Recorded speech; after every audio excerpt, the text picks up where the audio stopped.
Today I fucked up by buying a cock ring at the supermarket.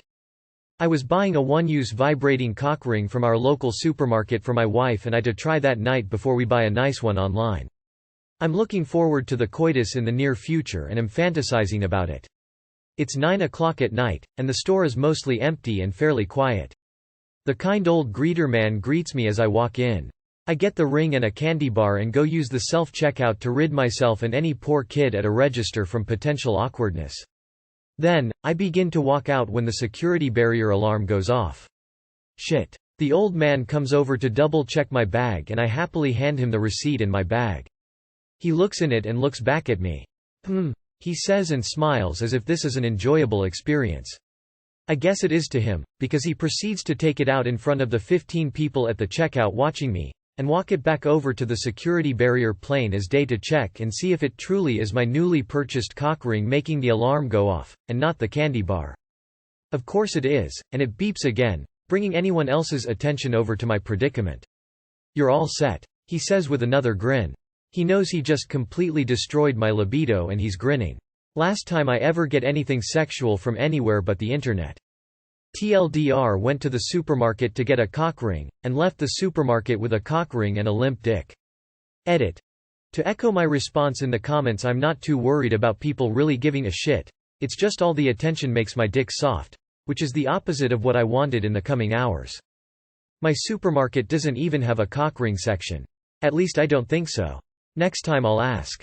What goddamn supermarket sells cock rings? He took it back to confirm what was setting it off and maybe to deactivate. It's 2022, nobody cares, people have sex. Next time go to an adult toy store. The employees are extremely knowledgeable, helpful, and not judgmental. Damn, you're looking at it all wrong. You probably made a few people jealous their man wasn't buying a vibrating cock ring to use on them. For God's sake, go to a sex shop. They are fun, take your so. You might find fun things to play with. And there's no awkwardness at checkout. The clerk works in a sex shop. They are all about it. You wrongly brought an alarm bell ring. How does a cock ring work, by the way? Today I fucked up by forgetting dry ice in my car. This was not today, but earlier in October. It was the weekend before Halloween and someone in my family had ordered Omaha steaks, really not sure why. They came with a few big blocks of dry ice. Cool stuff. If you put it in water or punch it steams up and creates a very cool effect. So I threw it in an ice chest and put it into the back of my car. I had two parties to go to, one that I was just going to stop and show my face at, and one that I was obligated to help throw for a friend. I ended up staying a few hours at the first party before finally leaving. When I got into my car, I immediately started driving briskly to the next location as I was later than I had planned. Next thing I know, a random person is asking me if I'm okay. I come to and realize I'm over a curb, bumper pressed against the entrance to the neighborhood, having destroyed a few bushes. I was fine and the car was fine, thankfully. After some time trying to figure out what had happened, I realized I had the dry ice in the back. The Texas heat must have melted the ice quite a lot while I was gone and filled the car with carbon dioxide. I rolled down the windows and went on my merry way shortly after. Too long did not read. Left dry ice in my car, passed out from carbon dioxide asphyxiation, ran over some bushes and hit a wall.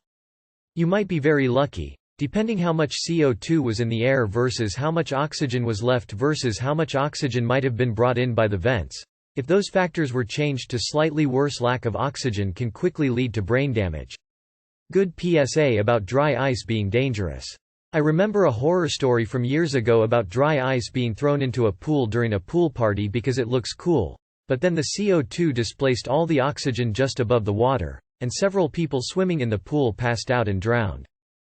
Dang, great story. Could help somebody else. Very similar thing happened to me when camping. Had a cooler full of dry ice in the car, and halfway through the night I considered getting out of my hammock due to the miserable rain and sleeping in the car.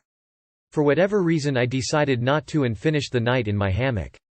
The next morning I woke up early and went to sit in my car and nearly passed out from the buildup of carbon dioxide. I opened a window not realizing what was going on, and then it clicked that the cooler was in the back seat. Really glad I didn't sleep in the car that night. Edit. Eerily similar story to another commenter. Stay safe, campers.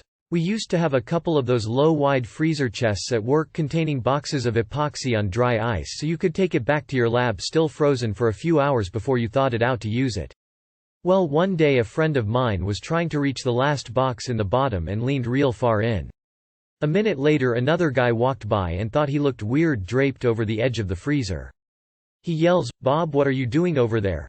And when Bob doesn't answer, goes over and pulls him out. He was fine after some dizziness, but needless to say we only use stand-up freezers now. Haha had a similar experience while camping once and due to weather had to sleep in my car. After about 30 minutes of wondering why I can't breathe, I remembered the cooler full of dry ice and cracked a window. I remember some single braincell YouTuber years ago telling people how to make a DIY air conditioner, which basically involved them filling their entire house with CO2 from dry ice. Glad I haven't heard from them in a while. I wonder why. Damn. This actually helped me right now. I had opened a pack of frozen pizzas that were shipped to me with a big block of dry ice. Was sitting next to it in the house with the dog. Opened Reddit and saw your note. Promptly got up and got rid of the dry ice from the house. Thank you. This happened to my dad 2 years ago. He was working as a medical delivery guy, blood and stuff running between hospitals, and had a bag with dry ice in it. Thankfully he pulled over when he started getting lightheaded and passed out.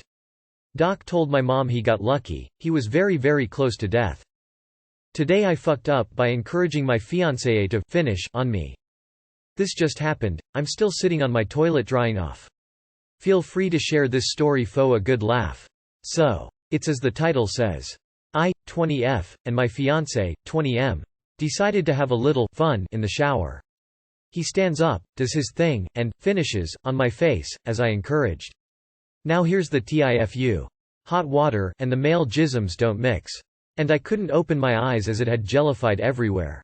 To make matters worse, I stopped the tub drain and let the tub fill for a moment before faceplanting into it trying to scrub it off. I lifted my head only for it to still be all over me. And my hair now sticking firmly to my face and neck in the main areas he got. He had to grab a facecloth and help me scrub my face clean of his clear fluids. Next time I will bear in mind that unless I want to become a blind eye-seeing dog, don't do it in the shower.